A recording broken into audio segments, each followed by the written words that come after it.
So money is an essential part of life. The whole world runs on money. But in cases like India, where they are experiencing a cash crunch, basic transactions for everyday goods has become very difficult. This began after a surprise announcement by Prime Minister Modi on November 9th, banning 500 and 1,000 rupee notes, which made up to 86% of the country's currency. As an after effect, India is now experiencing a shortage of bills, causing citizens and businesses to suffer as they struggle to exchange their old bills for new ones.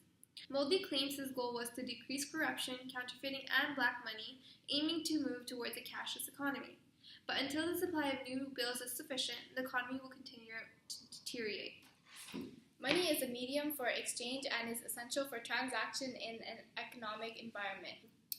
When the quantity demanded for consumers does not equal the quantity supplied for suppliers, the point of equilibrium is inhibited.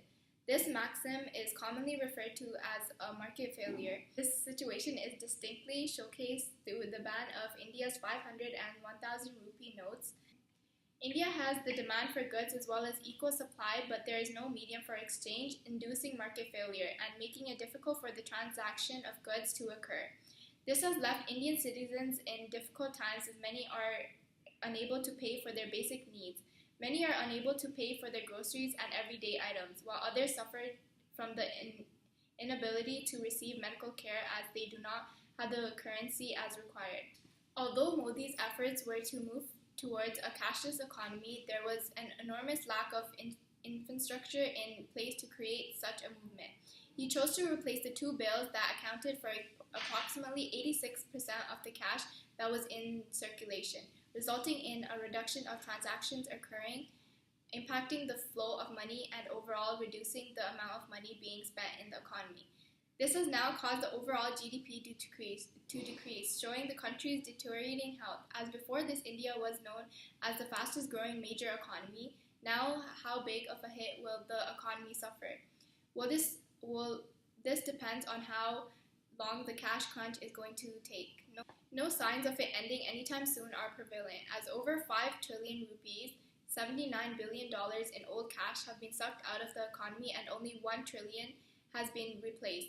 But at this point, it is up to Modi and the government to act fast before the Indian economy and it suffer from a dreadful and unfortunate misplanning. Looking at the state of India's economy and the extent to which its citizens are suffering, it is easy to conclude that Modi put in motion a plan which lacks all evidence of planning and judgment. His decision was very rushed, leaving people unable to adapt in the harsh conditions. Citizens are struggling to survive. People are finding it difficult to buy goods and businesses are finding it difficult to sell goods. A large contributor to this is all additional restrictions Modi has put in place. One is only able to withdraw a limit of 4,000 rupees a day per person, but this was later reduced to 2,000 rupees a day. Additionally, ATMs were tapped out and banks have had day-long wait-ups in line. And last but not least, the Indian government have everyone 50 days until December 30th to exchange their old notes for new ones, but daily and weekly limits are also applied. As one can see, this crisis is occurring due to the lack of planning and counseling Modi had not considered to the citizens of India and their life conditions, as he put in place a ban in hopes to increase tax revenue and provide banks with more reserves to extend loans, committing a selfish act which was very poorly thought out. Walmart and Visa have finally come to an end in their public battle over fees that originally led to the retail giant refusing to accept Visa credit cards in its Northern Ontario and Manitoba stores. On Thursday, January 5th, 2016, Walmart said it would once again allow customers in those regions to accept Visa cards. Alex Robertson, Senior Director of Corporate Affairs at Walmart, has stated in an email, "We have come to an agreement with Visa which allows us to continue offering Visa as a form of payment in our stores." Although neither side would disclose any further details of their deals, they are both citing confidential business trends. Additionally, over the past months of feuding, in November, Visa launched promotion in Manitoba in an effort to encourage shoppers to buy their groceries elsewhere, indirectly demoting Walmart, where at the time consumers could not use their Visa cards. Both companies played their fair share of schemes in hopes to win the debate, which has now come to an end. Although now smaller retailers worry any reduction of fees that may have been made for Walmart doesn't result in additional fees for them.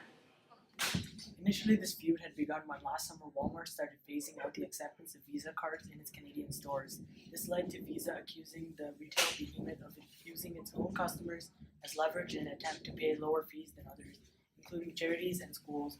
Walmart was able to do this just that as it's the world's largest brick and mortar retailer with revenues of $485.7 billion, allowing it to have a competitive advantage over its competitors. In a letter published by Visa in June, they had said the two companies had been negotiating for months, with them offering Walmart ultimately one of the lowest rates of any merchant in Canada. On the other hand, Walmart said it was trying to keep fees and costs as low as possible in order to avoid passing them on to its customers through higher prices, which even in the past has been a concern around the world for retailers, consumer groups, and even politicians who agree that credit card fees ultimately drive up the cost of goods for consumers. Many realtors and consumer groups have complained that the raised visa charges in Canada exceed those in charge in Australia and parts of Europe, making it unfair for Canadian realtors as their cost of doing business is higher. Although Visa argues that Walmart receives one of the lowest rates for any merchant in the country, and if they were to lower the rate for Walmart, other merchants would also want a reduction in their fees as well.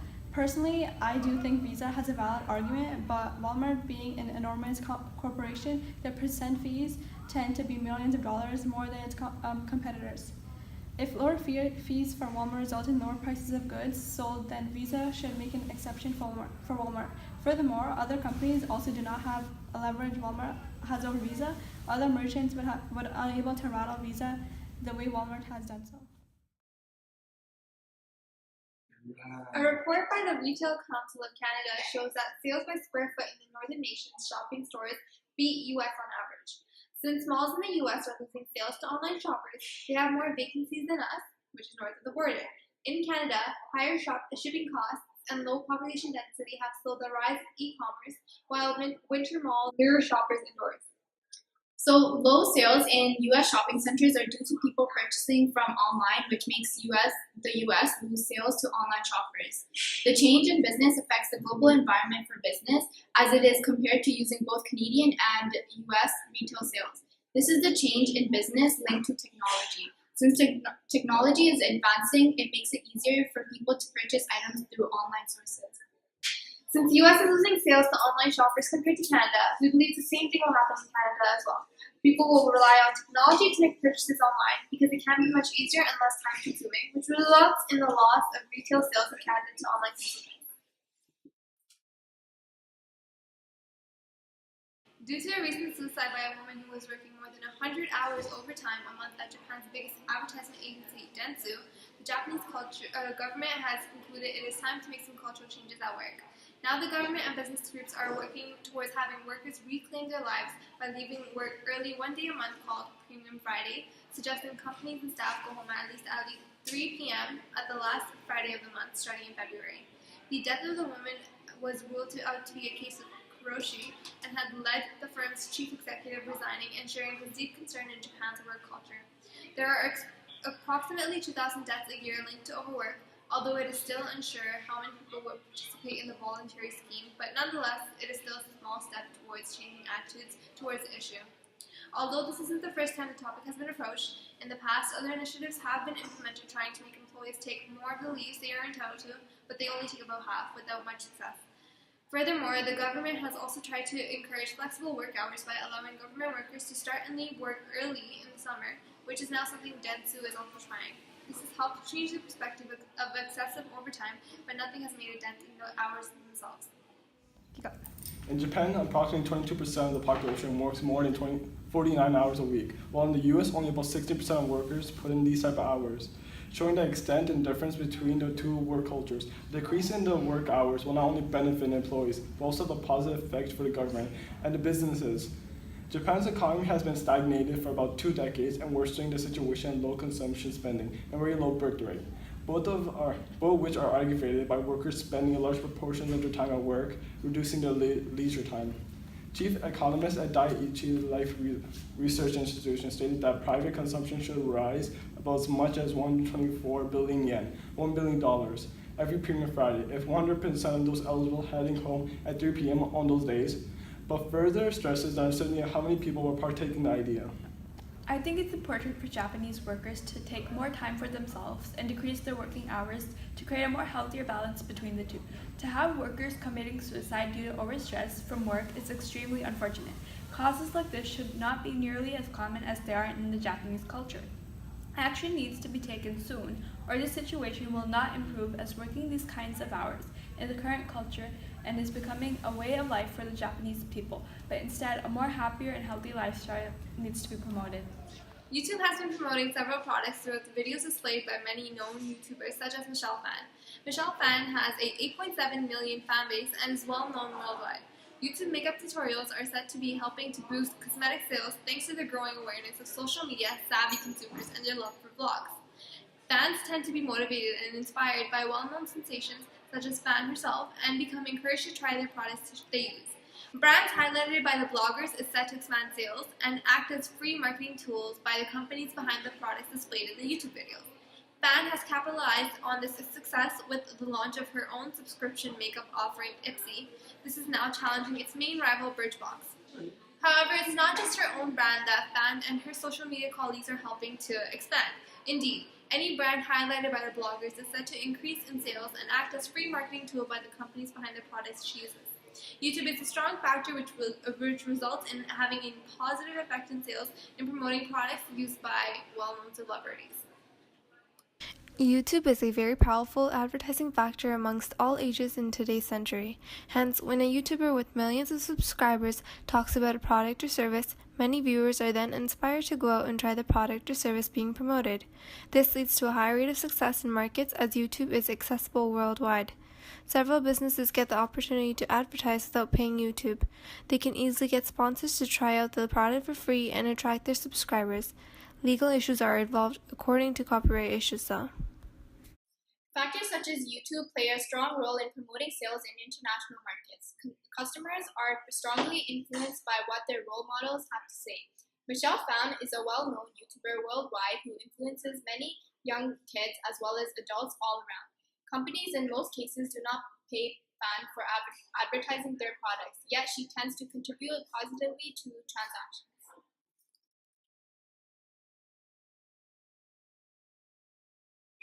Rapidly increasing greenhouse gas emissions has led Prime Minister Justin Trudeau to take action. As he works to raise the national price on carbon tax, Trudeau announced that Ottawa will introduce a minimum national price for carbon. Starting in 2018 at $10 per ton, this will then increase $10 to $50 per ton by 2022. Although when he made this claim, some complications were brought up. The Saskatchewan Premier Brad Wall called the move a betrayal that will harm his province's economy and drive the business to the United States. He also estimated that $50 per ton carbon tax would cost the average family about $1,250 per year, which is too high. If provinces choose to give the revenues back to voters rather than put them towards curbing emissions, it would render the tax useless. Canada, like other countries, is socially responsible to work towards bettering our environment. In the past, many agreements and policies have been put through in an attempt to try and lower carbon emissions and greenhouse gases. Although agreements such as Kyoto in the past have simply fallen throughout, making little to no impact at all. Also, up for debate, Canada questions whether or not to ratify the Paris Climate Agreement, as there is such much work to be done to ensure this agreement fulfills its purpose. The Paris Climate Agreement, within the framework of the United Nations Framework Convention on Climate Change, deals with greenhouse gases, emissions, migrations, adaptation, and finance starting in the year of 2020. Overall, Canada has a long way to go to be able to meet these guidelines and standards, although it is just things to do. Canada is a first world country, a large manufacturer of goods, but also one of the leading contributors of CO2 emissions. It is time for Canada to also be considerate of the rest of the world. The pollution created by Canada impacts the globe and takes hurt on the biodiversity. It is important to start working towards a better future now before it's too late. The additional benefits of the policy is it is designed to be revenue neutral, meaning the government will take no extra money from the tax and instead return it through tax cuts and credits. While some provinces will take revenue earned from the taxes and generally work towards diversifying the economy, including renewable energy, transit infrastructures, and energy efficiency measures. After the Raptors win 114-106 over the Boston Celtics on January 10th, marketing executives hustled over from the media and consumers hoping to score big. In one tweet was Team GoDaddy celebrating the company's new partnership with forward Jonas Valanciunas. And in another tweet was Adidas revealing details of the renewal of their partnership with Raptors as they handed out limited edition Kyle Lowry signature model basketball shoes. These three exciting events put together converged to illustrate a larger sport marketing development. Ever since the Raptors have become playoff contenders, individual players have become more marketable than ever. Entering the weekend, the Raptors are the second in the NBA Eastern Conference, and if they are to repeat last year's run into the conference semifinals, the players are looking at a rack of endorsement deals. It will continue to grow for the entire team if they stay on top of the trajectory, said Brian Cooper, president of the S&E sponsorship group, as he added, all boats rise with the tide. The tide is rising, and guys like JV are getting their due. Jonas Valanciunas is currently in two endorsement contracts, one with Paramount Buying Foods, a restaurant franchise serving Middle Eastern food, and another with GoDaddy, representing a big win for 24-year-old Valanciunas. Sports marketing experts say there are a couple of factors of advantage that help the Raptors players in their endorsement game. First, they're the only NBA team in all of Canada having a nationwide market to themselves. Second, that market is still growing. Although they still trail the Leafs in television viewership, Game 4 of last year's Eastern Conference drew a record 1.6 million viewers on average, a new record high. Experts say that the Raptors fan base consists of a young and diverse group which is fashionable and tech-savvy, giving brands several ways to interact with them. For Adidas, this means re-enlisting Raptors as an apparel partner and using online retail space at the Air Canada Centre to showcase their unique collaborations with local designers. Adidas lists Toronto as one of its key cities. On the other hand, Raptors remain challenged in regards to increasing their marketability stateside. Both Lowry and DeRozan played on the U.S. men's team that won gold at the Rio Olympics, and both have shoe contracts. Lowry with Adidas and DeRozan with Nike, which contributed to more than 50% of the U.S. athletic shoe market last year. Overall, they're going to show a large potential the Raptors have marketing to such a unique fan base. Being a fan of the Raptors myself, I think the Raptors have great potential both on the court and in the market.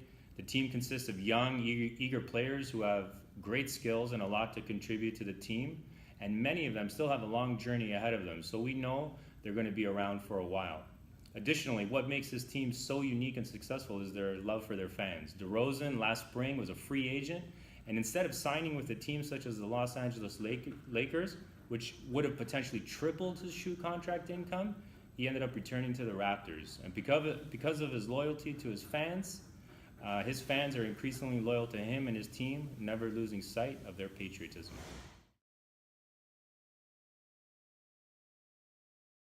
Ireland's Net Global Solutions, a leading provider of cybersecurity solutions, will create more than 500 jobs and invest $2 million as a contact center. Since 1989, Net Global Solutions has built a stellar reputation for providing the highest level of customer service to its 1.2 million merchant customers located in 57 international markets. They also create quality careers in the growing cybersecurity industry. Based in Dublin, Ireland, Net Global Solutions provides cybersecurity solutions that help businesses improve security and help acquire organizations reduce risk. The services provided in the customer contact center will include helping merchants secure businesses and maintain compliance with standards, such as the payment card industry data security standard. The company focuses on employment opportunities and offers international jobs as a cybersecurity international service. It employs over hundreds of people who need jobs, but also help businesses improve their security. Given the success that this service has, we think that it's great that the company is offering employment to over hundreds of people as an international job. This company helps inspire successful services such as call centers and multiple dealerships to also take part into international hiring, leaving many people employed.